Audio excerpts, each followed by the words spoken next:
Halo teman-teman Gibeon Youth, sebelum mendengar firman Tuhan, mari kita nyanyikan lagu ini bersama-sama. Bila ku buka mataku dan lihat wajahmu, ku terkagum bila ku lihat hidupku dan karya tanganmu, ku tersanjung karena semua yang baik dalam hidupku itulah karyamu. Kau beri kesempatan yang baru dan ku ingin mengenalmu Tuhan lebih dalam dari semua yang ku kenal. Tiada kasih yang melebihi.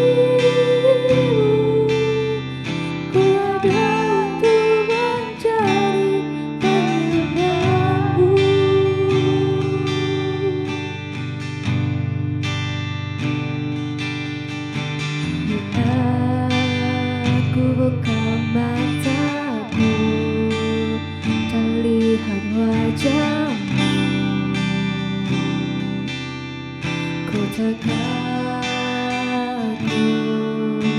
bila ku lihat hidupku dan karya tanganmu, ku tersanjung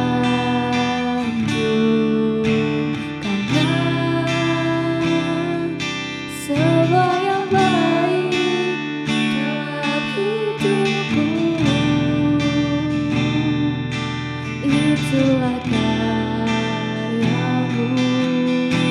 Kau beri kesempatan yang baru dan ku ingin mengenalmu Tuhan lebih dalam dari semua yang ku kenal. Tiada kasih yang melebihimu. Ku ada untuk menjadi penyembahmu dan ku ingin mengenalmu Tuhan lebih dalam dari semua yang ku kenal. Tiada kasih yang melebihimu. Ku ada untuk menjadi penyembahmu. Ku ada untuk menjadi penyembahmu. Ku ada untuk menjadi penyembahmu.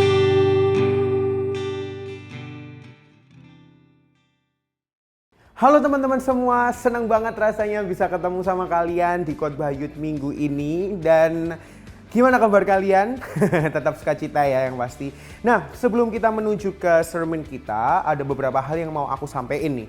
Yang pertama adalah, wah, Gibeon Youth ini makin lama makin keren. Karena sekarang kita punya YouTube channel sendiri. Wah, nah bagi teman-teman yang mungkin kelewatan khotbah yang minggu lalu atau nggak sempet nonton, nah kalian bisa langsung kunjungi di YouTube channel kita Gibeon Youth. Nah, selanjutnya informasi yang kedua adalah kami dari Leaders Youth tidak bosan-bosannya untuk mengingatkan teman-teman tetap aktif dalam care group. Karena saya percaya teman-teman melalui care group kita semakin hari kita akan dibangun, semakin hari kita akan selalu diingatkan untuk mengarahkan pandangan kita kepada salib Kristus. Dan yang ketiga, bagi teman-teman yang sudah mendapatkan daily devotional, jangan lupa untuk dibaca. Karena saya percaya teman-teman, melalui daily devotional itu kita bisa menjalani kehidupan perjalanan iman kita dengan selalu memandang kepada Kristus. Jadi ayo tetap kita baca daily devotionalnya. Mungkin teman-teman sudah bosan, mungkin aduh aku harus baca terus. Yuk saya encourage teman-teman untuk melangkah dari zona nyaman teman-teman dan mulai ambil waktu membaca itu hari demi hari. Supaya iman kita semakin diperkuat dan iman kita semakin diperteguh di dalam Tuhan. Nah, bagi teman-teman yang baru mungkin belum mendapatkan daily devotional, teman-teman bisa direct message di Instagram Beyond Youth dan kami akan memfollow up, lalu kami akan mengirimkan daily devotional itu ke teman-teman. I think that's all.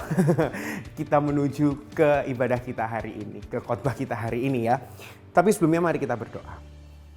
Bapak, kami mengucap syukur Tuhan, hari ini kami punya kesempatan lagi Tuhan untuk mendengarkan firman-Mu Tuhan, meskipun secara virtual Tuhan, tapi kami berdoa Tuhan bahwa iman yang bertumbuh nantinya dalam hati kami ini bukan iman yang virtual Tuhan, tapi iman yang nyata di dalam Engkau Tuhan. Terima kasih Tuhan Yesus, terima kasih. Ajar kami untuk tetap duduk dengan fokus, mendengarkan dengan baik firman-Mu hari ini Tuhan. Terima kasih, hanya di dalam nama Tuhan Yesus kami berdoa. Amin. So teman-teman, mari kita baca firman Tuhan kita hari ini, yaitu di Ibrani 10 ayat 24 sampai 25. Demikianlah firman Tuhan. Dan marilah kita saling memperhatikan supaya kita saling mendorong dalam kasih dan dalam pekerjaan baik. Janganlah kita menjauhkan diri dari pertemuan-pertemuan ibadah kita, seperti dibiasakan oleh beberapa orang. Tetapi marilah kita saling menasihati dan semakin giat melakukannya menjelang hari Tuhan yang mendekat. Amin. Nah teman-teman, selama beberapa minggu kita sudah mendengarkan sermon series kita tentang keluarga. Saya percaya kita semua belajar sesuatu dan tidak hanya menerima itu sebagai pengetahuan saja, tetapi saya percaya bahwa Roh Kudus yang ada dalam hati kita selalu menuntun kita untuk melakukan segala sesuatu dengan firman Tuhan. Dari beberapa minggu itu juga saya pribadi diingatkan akan satu hal, yaitu tidak ada keluarga yang sempurna, satupun tidak ada. Saya pribadi sering berpikir bahwa di luar sana banyak keluarga yang sempurna. Bahkan aku memiliki list nih, keluarga yang sempurna itu seperti apa. Misalnya, keluarga yang sempurna itu yang kaya, punya banyak uang, anak-anaknya sukses, wah traveling ke luar negeri setiap tahun, dan masih banyak lagi gitu. Tapi perlu kita sadari bahwa tidak ada keluarga yang sempurna. Bahkan saat kita berpikir bahwa keluarga kita adalah keluarga yang sempurna, dengan adanya kita di dalam keluarga itu tidak menjadi sempurna lagi. Agak keras ya kata-kataku. Tapi ini perlu kita sadari bersama, bahwa pada dasarnya kita semua adalah manusia yang tidak sempurna. Sehingga saat kita memiliki keluarga, keluarga kita pun tidak sempurna. Papa, mama kita tidak sempurna. Saudara, adik kakak, koko meme juga tidak sempurna. Nah, kenapa sih sebenarnya kok hari ini aku banyak ngomongin tentang sempurna dan tidak sempurna? Karena kadang kasusnya seperti ini teman-teman. Pertama, pas kita menganggap keluarga orang lain itu sempurna, akhirnya kita menganggap rendah keluarga kita sendiri dan akhirnya hubungan kita dengan keluarga kita lebih kepada menuntut ini dan itu, harusnya begini, harusnya begitu. Lalu yang kedua, saat kita menganggap bahwa keluarga kita adalah keluarga yang sempurna, secara tidak sadar kita menjadikan keluarga kita sebagai berhala kita. Kita lupa kalau member keluarga kita adalah manusia yang suatu saat akan membuat kita kecewa atau sedih. Dan dari dua hal itu, ujungnya membawa kita untuk mencari tempat lain yang membuat kita nyaman.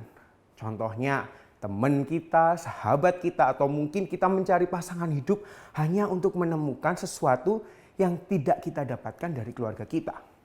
Dan pastinya itu tidak sehat.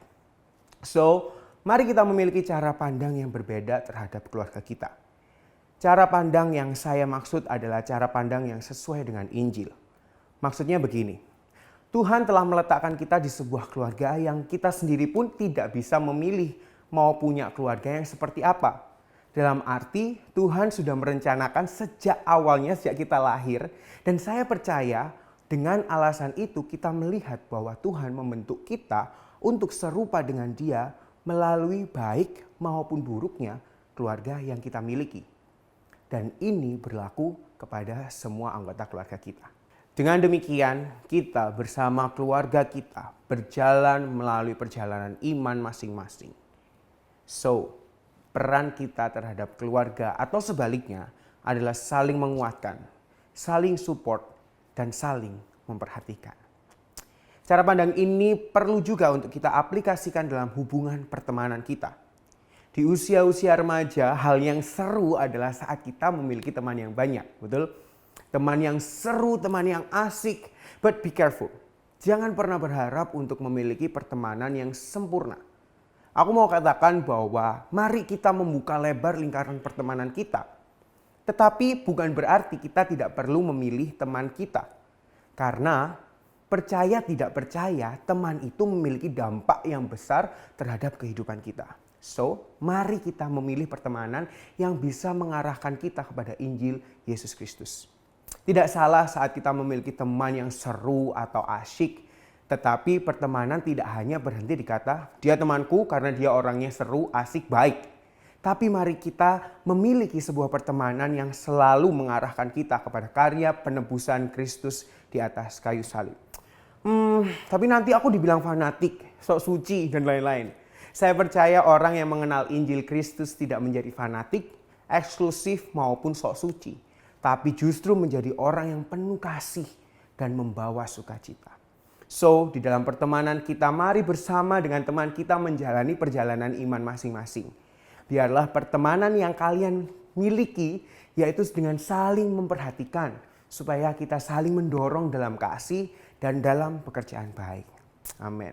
Nah teman-teman, kalau kalian notice nih ya, di Alkitab itu pernah mencatat sebuah cerita persahabatan, yaitu persahabatan dari Jonathan dan Daud. Jonathan dan Daud. Nah, teman-teman, cerita kedua teman baik ini, kita bisa melihat bahwa keduanya ini saling mendukung, keduanya ini saling support, dan keduanya itu saling mengasihi. Meskipun kalau kita tahu papanya Jonathan ini, Saul, ingin sekali membunuh Daud. Tapi Jonathan membantu Daud, mengencourage Daud untuk tetap berpegang teguh pada Kristus, pada Tuhan saat itu. Dan akhirnya Jonathan ini membuat papanya tidak jadi membunuh Daud. Nah, teman-teman, dari cerita kedua tokoh Alkitab ini, marilah kita sama-sama merefleksikan diri kita saat-saat ini gitu ya. Di kehidupan muda-mudi kita ini pasti kita punya teman, punya banyak teman mungkin ya. Tapi mari kita lihat apakah lingkaran pertemanan kita ini lingkaran pertemanan yang sehat, di mana teman kita saling mengingatkan kita kepada Injil Yesus Kristus. Ini sangat penting teman-teman, karena seperti yang saya sampaikan di awal tadi bahwa teman itu memiliki dampak yang besar bagi kehidupan kita. Nah teman-teman, aku mau ajak teman-teman untuk membaca ayat yang awal tadi kita sudah baca, yaitu di Ibrani 10 ayat 24 sampai 25. Demikianlah firman Tuhan. Dan marilah kita saling memperhatikan supaya kita saling mendorong dalam kasih dan dalam pekerjaan baik. Janganlah kita menjauhkan diri dari pertemuan-pertemuan ibadah kita, seperti dibiasakan oleh beberapa orang. Tetapi marilah kita saling menasihati dan semakin giat melakukannya menjelang hari Tuhan yang mendekat. Amin.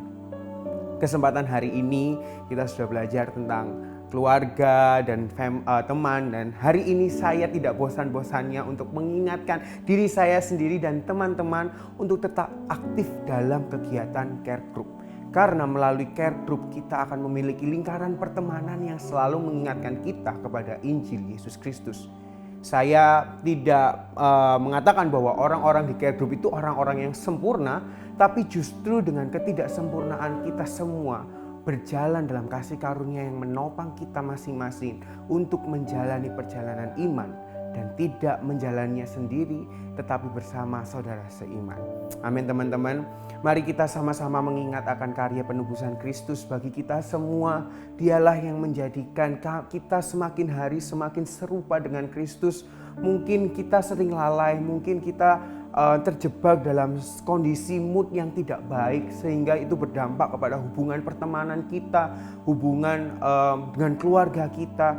Tapi marilah sama-sama kita selalu ingat bahwa dalam perjalanan iman ini kita perlu selalu mengingatkan kepada diri kita tentang Injil Yesus Kristus.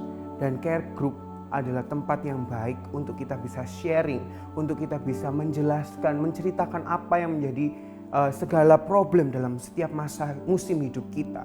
Dan melalui care group kita akan kembali diingatkan akan Injil Yesus Kristus. Saya tidak bosan-bosannya teman-teman mengingatkan akan Injil Yesus Kristus kepada setiap pribadi kita masing-masing. Karena itulah yang terpenting dalam hidup kita.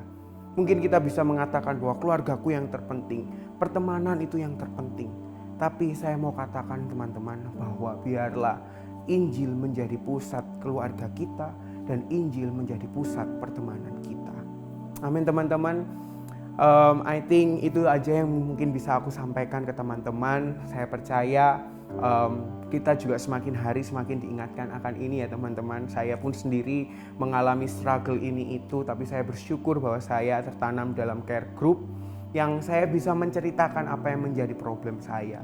Di dalam care group tidak ada judgment, tidak ada penghakiman, gak ada yang menghakimi, gak ada yang mengatakan kamu salah melakukan ini atau kamu tidak diarahkan. Tapi dalam care group justru kita semakin diarahkan untuk kita selalu memandang kepada Injil Yesus Kristus. Amin teman-teman. So ingatlah untuk selalu memiliki pertemanan yang sehat, yang selalu mengingatkan kita akan Injil Yesus Kristus. Mari kita berdoa. Bapa, terima kasih Tuhan, Engkau telah menganugerahkan kami keluarga, Engkau telah menganugerahkan kami teman-teman yang ada di sekeliling kami Tuhan. Bapa, kami berdoa Tuhan dari masing-masing kami Tuhan, kalau Engkau mempercayakan kami ada di sebuah keluarga, kalau Engkau mempercayakan kami di dalam sebuah pertemanan Tuhan, biarlah kami bisa menjadi garam dan terang-Mu Tuhan, yang membawa Injil Yesus Kristus melalui hidup kami Tuhan. Bukan hanya secara knowledge kami mengerti Injil Kristus, tapi kami menghidupi Injil Kristus itu hari demi hari di dalam hidup kami Tuhan. Bapa, kami menyerahkan hidup kami seluruhnya ke dalam tangan-Mu Tuhan. Kami percaya Tuhan dalam ketidaksempurnaan kami ini Tuhan, Engkau Allah yang akan menyempurnakan kami Tuhan. Kami bersyukur Tuhan untuk kasih karunia-Mu yang selalu menopang kami Tuhan untuk menjalani perjalanan iman yang mungkin gak mudah Tuhan, mungkin susah untuk kami jalani. Tapi kami percaya Tuhan, Kau selalu menopang kami. Tangan-Mu tidak pernah melepaskan tangan kami. Mungkin kami lalai Tuhan, mungkin kami lemah Tuhan, mungkin kami gak konsisten Tuhan. Tapi kami bersyukur Tuhan karena Roh Kudus yang ada dalam hati kami itu menyertai kami, menuntun jalan kami, mengarahkan jalan kami untuk kami memiliki hidup sesuai dengan kehendak-Mu Tuhan. Terima kasih Tuhan Yesus, terima kasih. Kami serahkan hidup kami sepenuhnya ke dalam tangan-Mu. Segala kekhawatiran kami, segala ketakutan kami mau tinggalkan itu dan kami mau fokus untuk melihat kepada karya penebusan yang cukup bagi setiap hidup kami Tuhan. Terima kasih Tuhan, hanya di dalam nama Tuhan Yesus kami berdoa. Amin. Nah teman-teman, terima kasih sudah mengikuti ibadah kita dari awal hingga akhir. Biarlah firman Tuhan yang telah disampaikan tidak hanya sampai di permukaan, tapi sampai dalam setiap hati kita. Dan kita bisa mengaplikasikannya dalam kehidupan kita. Dan once again, jangan lupa untuk selalu memiliki iman yang nyata di dalam Kristus. Bukan cuma iman yang virtual. Dan bagi teman-teman yang mungkin butuh dukungan doa, teman-teman bisa prayer request. Teman-teman bisa mengakses link yang kami sediakan atau melalui barcode yang ada. Dan I think that's all for today. Happy Sunday and God bless you.